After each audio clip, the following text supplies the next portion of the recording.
As we've done our strategic planning and we've looked at the membership of deacons, and we've worked with the Church Pension Fund.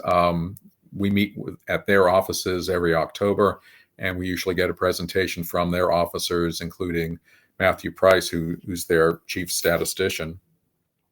And one of the things that we're aware of is the aging of our order.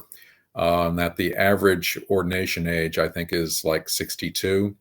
And of the 3,200 deacons in the Episcopal Church at this time, at least half of them are over 72, which is the canonical retirement age.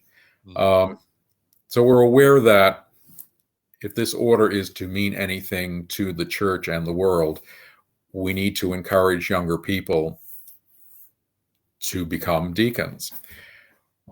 Well, I was a young deacon. I was 31 when I was ordained, but I was single and I didn't have a family. But what happens if you're somebody who's juggling, you've got a secular job and you've got 2 kids and your husband works or your wife works so many hours per week? How do you handle the expense? We recently did a survey of people who are in the process. We had about a 25% response rate, judging from what we know. And what was pretty clear was that something like 75% of the people who are in formation receive no parish or diocesan support for their formation.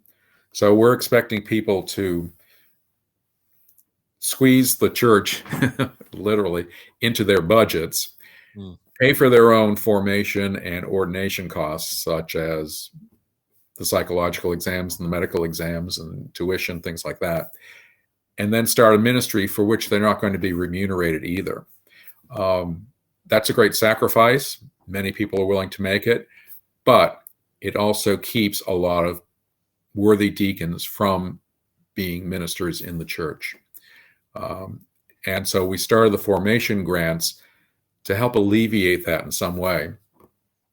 We picked an arbitrary figure, saying that people had to have an income of less than $60,000. And I think we adjusted that for people who are in a household with more people. But we will cover expenses of tuition for their diocesan program, their travel expenses to and from class. If they have to stay over, we'll pay for their housing. If they need someone to take care of their kids or an aging parent or a spouse who's incapacitated, we will help pay for that, up to $1,500 a year. That's been in place for a little over a year now. We haven't had a lot of attention or applications for it.